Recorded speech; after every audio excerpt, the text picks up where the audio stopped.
This morning, we are highly honored to welcome a veteran broadcast journalist and innovator, but above all, a servant to his brothers and sisters in faith.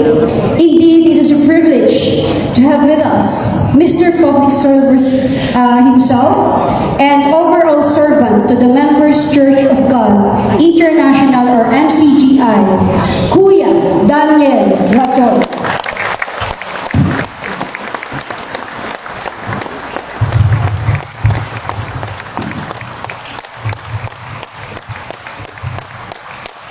Gandang umaga po sa inyo lahat. May bisikat. Salamat po. Una sa lahat, pasasalamat natin sa Panginoon. Pagbati sa inyo ng pag-ibig at kapayapaan. Colonel Rene Arnedo and Police Lieutenant Colonel Benaventura at sa inyo pong lahat ng mga opisyales ng ating pong pambansang pulisya, sa lahat ng ating mga kagawad ng pambansang pulisya, sa ating pong mga kapatid sa MCGI, members ng Church of God International, sa lahat po ng inyong mga mahal sa buhay na naririto. Isang magandang umaga po sa inyong lahat. Kagaya po ng aming laging sinasabi, ibig namin na maiparating sa ating mga kapwa-tao ang pinanggagalingan po ng members ng Church of God International kung bakit kami ay pumapasok sa iba't ibang mga memorandum of agreement kagaya ng ating pong isinagawa ngayon. Una po ay isang prinsipyong aming sinusunod, ang paggawa ng kabutihan sa lahat. Ang sinasabi po sa isa't Gis ng Galacia na samantalang tayo'y may pagkakataon ay magsigawa tayo ng mabuti sa lahat, lalo-lalo na sa mga kasambahay sa pananampalataya.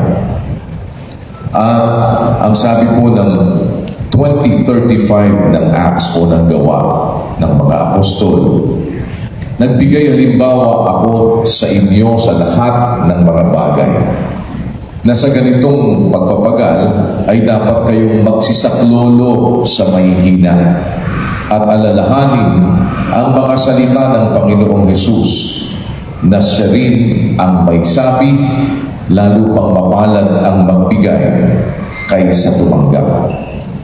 Pagbibigay na walang pagtatangi, kagaya ng sinasabi ni Santiago sa 2:1, mga kapatid ko, yayamang mayroon kayong pananampalataya ng ating Panginoong Jesucristo na Panginoon ng kaluwalhatian ay huwag magtatangi sa mga tao.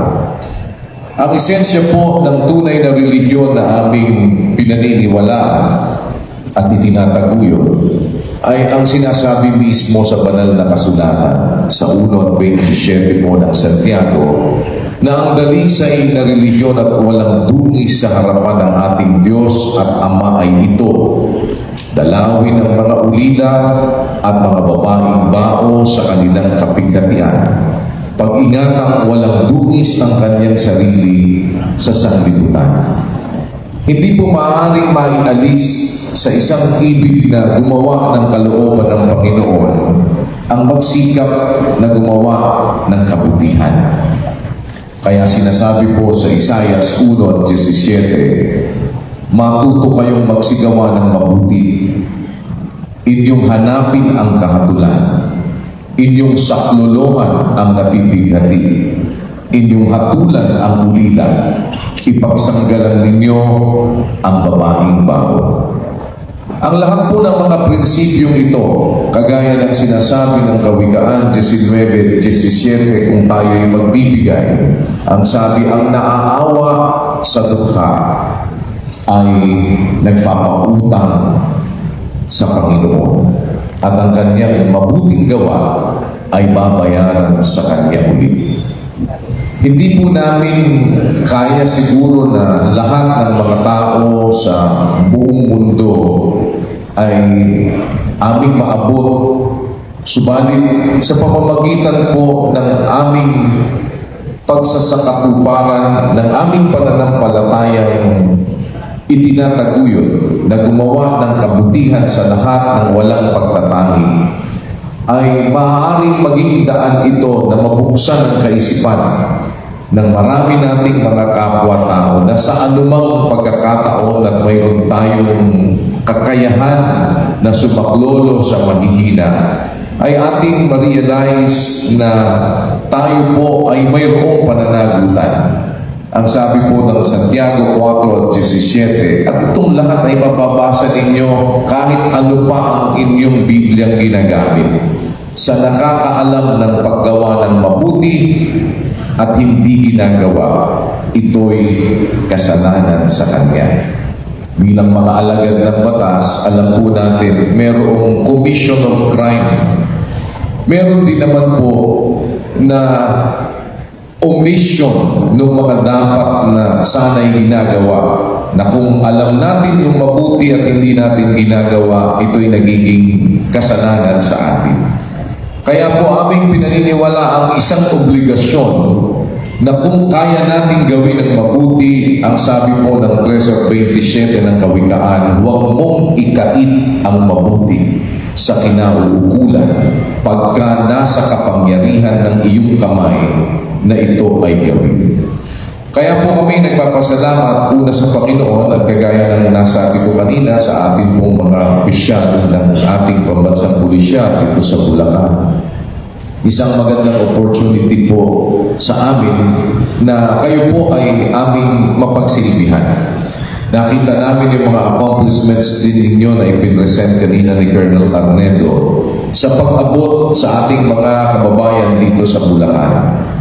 Bagaman at karamihan ng mga opisyalis natin, kagaya ni Colonel Arnedo, ay hindi Bulakenyo, subalit sila po ay nagsisilbi sa mga taga-Bulacan bilang bahagi ng kanilang sinumpaang tungkulin. Sabi ko nga po sa kanila kanina, ako po ay taal na Bulakenyo. At fortunately, sa awa at tulong ng Panginoon, ako po ay isa sa mga nagawaran dito sa Bulacan ng natatanging Bulakenyo Award. Kaya po ako ay nagpapasalamat sa serbisyo ng mga hindi taga-Bulacan, subalit nagsiservisyo sa mga Bulakenyo. At isang malaking opportunity po sa amin na kami naman ay maging bahagi nito. At bilang pasasalamat, una sa Panginoon at sa inyong lahat, kagaya ng nakita namin mga accomplishments ninyo sa mga outreach program na inyong ginagawa dito, nasasabi namin palagi sa iba't ibang lugar ng ating pong mga pambansang pulisyang pinupuntahan namin, sa iba't ibang rehiyon. Madalas, nagiging sentro ang ating mga kagawad ng pambansang pulisya ng iba't ibang mga kontrobersiya. Ang mahirap lang, mas nababalita yung hindi maganda kaysa doon sa mga magaganda na mas marami kaysa doon sa hindi maganda. Kaya lang nagmumukhang mas marami yung hindi maganda kasi yun ang napapabalita. Kaya bayaan po ninyo bilang pasasalamat na sa araw na ito, kami naman po ay makapag-abot ng kaunting pasasalamat sa inyo sa pamamagitan ng pagsisilbi sa inyo at sa inyong mga mahal sa buhay na kayo naman ang amin pong aabutin sa araw po.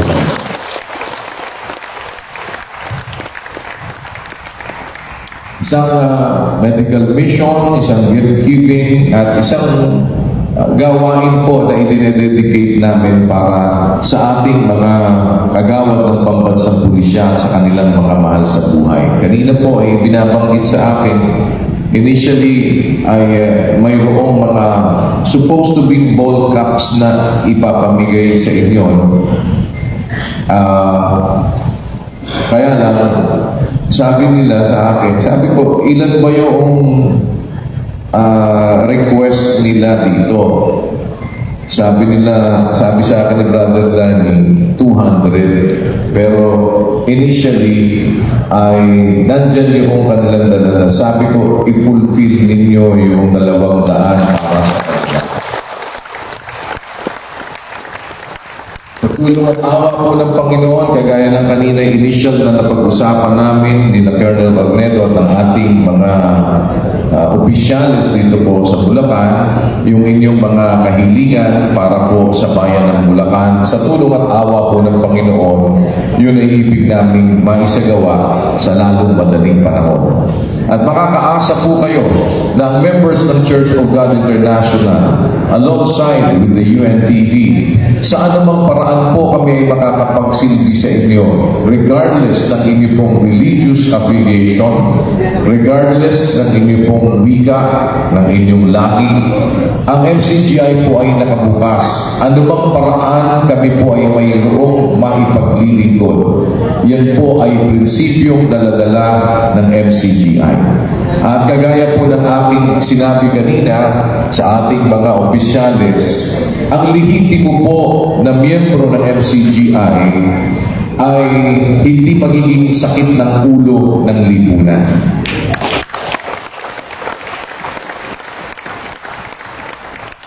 Ang mga miyembro po na sumusunod sa aral na amin pong sinasampalatayanan ay hindi ninyo magiging problema. Kasi sabi ko nga po, ang sinasabi ng banal na kasulatan aming sinusunod, yung nasa 12 at 14 po ng Hebreo, ang sabi po doon,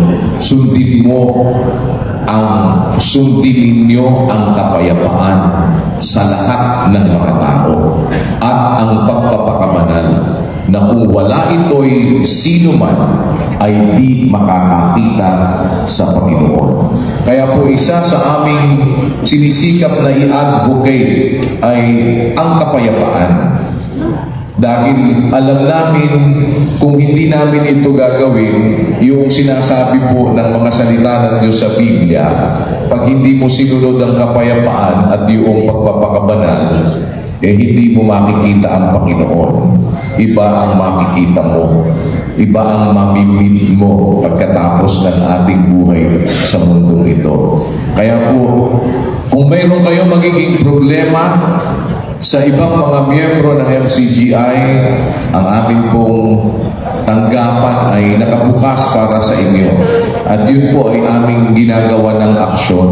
Dahil ang hindi sumusunod sa aral ng Diyos ng mga miyembro ay amin pong inaalis, aming ini-expel. Pagkatapos ng first warning, second warning, kung paano pong sa PNP ay mayroon pong tinatawag na internal cleansing.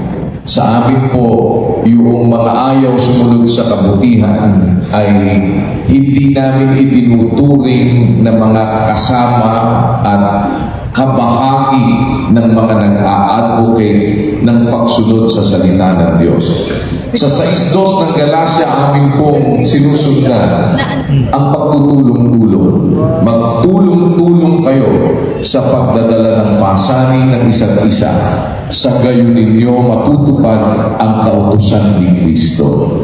At ito po ay aming hindi lamang sinasabi, dahil ang paniniwala namin, kagaya po ng nasa unang Juan 3 at 17, ang sabi po dyan, kung ang sino man ay mayroong pag-aari sa sanlibutan ito, nakikita ang kanyang kapatid na nangangailangan, at doon ay ipagkait ang kanyang awa, paano mananahan ang pag-ibig ng Diyos sa kanya. Dito po makakakita tayo ng responsibility. Hindi mo kailangang hingan ka kung mayroon ka na magagawa. Ito'y pananagutan. Kung sinusundan natin ang guidance ng aral ng Panginoon, ito po'y obligasyon. And this is one of the reasons why we did it necessary. Para po sa amin na sundin yung aral na sinasabi ng Diyos, na maging pananagutan ng bawat isang kumikilala sa salita ng Diyos, na kung meron kang kakayahan, meron kang magagawa, nakikita mo ang kapatid mo na nangangailangan, huwag mong ipagkakait ang iyong awa. Sapagkat hindi ka pananahanan ng pag-ibig ng Diyos kapag ka pinagkaitan mo ng awa, yung nangangailangan ng awa, kung mayroon ka namang magagawa. Ang sabi po doon sa Santiago 2:13, walang awa. Walang awa sa hindi nagpakita ng awa. Kung ibig natin tayo'y kaawaan, matuto tayong maawa. Dahil ang sabi po sa Matthew 5:7, mapapalad ang mga mahabagin sapagkat sila'y kahahabagan.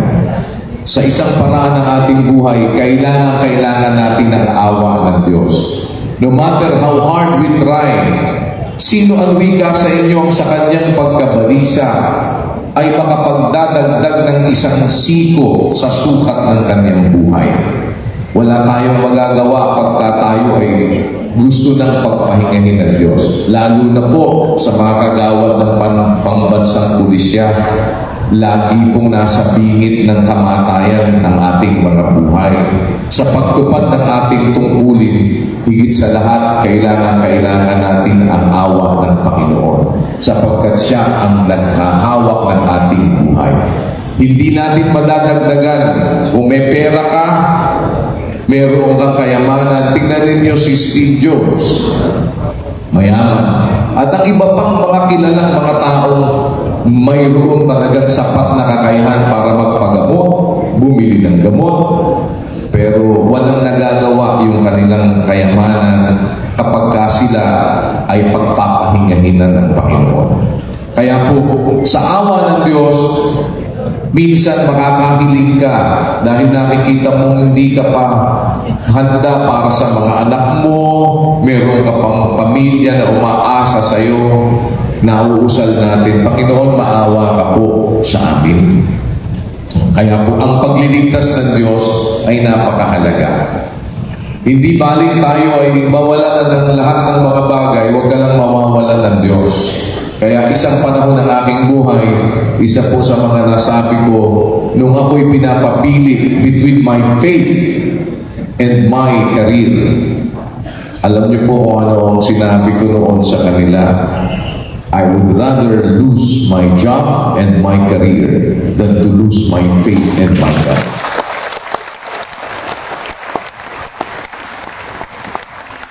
Kaya po kami naniniwala na ang pangyayaring ito ay hindi isang aksidente lamang. Kung hindi, ito po ay pangyayari na minarapat ng Diyos na tayo'y magkita-kita, makapagpasimula ng pagtutulungan. At ang ating pong signing of agreement ay tanggapin ninyo bilang isang simbolo ng aming pangako. Isang simbolo na sa tulong at awa ng Panginoon ay mananatiling pangahawakan namin palagi na kami ay maging bukas sa pakikipagtulungan sa inyo sa anumang paraan, sa anumang bagay na mabuti. Dahil ang sinasabi po ng 3:18 ng unang Juan, mumunti kong mga anak, huwag tayong magsiibig ng salita, ni ng di laman, kundi ng gawa at ng katotohanan. Kaya po, ang signing of agreement na ito ay hindi magiging isang pirma lang, kundi kagaya nga po na aming sinabi, ngayon na pasisimulan na po namin sa pamamagitan ng paglilingkod sa inyo. Meron po tayong mga wheelchairs na nandito, mga nebulizers, mga tungkod, mga walker. Kung meron pong nangangailangan ng mga wheelchair, sana naman hindi nyo kailangan. Dahil pagka kailangan nyo ng wheelchair, kayo mismo, masama ibig sabihin nun. Baka may tama kayo ng baril. Pero kung may mga mahal kayo sa buhay na nangangailangan po, pagbigay alam nyo sa amin, kung hindi sapat yung narito, nakahanda po kami. Kami na po ang magdi-deliver sa inyong mga tahanan. Yan po ay ginagawa natin, papulo yan. Meron kaming mga riders na umiikot, meron kami pong mga kasama na dun sa mga talagang nangangailangan at wala talagang magagawa ay magbigay ng assistance. Kaya po, salamat sa pagkakataong ibinibigay po ninyo sa amin. Inuulit namin, ang members po ng Church of God International ay katulong nyo sa lahat ng bagay na mabuti. At katulong ninyo sa pagsawata ng kasamaan. At katulong ninyo sa pagbahagi ng ating maaaring magawa para sa ating mga kapwa-tao. Ang resources po namin ay aming iniuukol sa pagsisilbi una sa Diyos at sa ating mga kapwa-tao. Hindi naman natin mapagsisilbihan ng ating mga kamay ang Panginoon na para bang nangangailangan siya ng anumang bagay. Ang sabi dun sa 17:25 ng gawa. Hindi siya pinaglilingkuran ng kamay ng tao na para bang nangangailangan ng anumang bagay. Yamang siya rin ang nagbibigay sa lahat ng buhay at ng hininga at ng lahat ng mga bagay. Pero ang ating kapwa-tao, mapapagsilbihan natin. Huwag natin kalilimutan, ang kinauwian po ng lahat, ang katulad ng pag-ibig sa Diyos, ang unang utos, sabi, iibigin mo ang Panginoon mong Diyos ng buong puso mo at ng buong kaluluwa mo, ng buong pag-iisip mo. Ito ang dakila at unang utos. Ang pangalawang katulad nito, ito, iibigin mo ang iyong kapwa na gaya ng iyong sarili.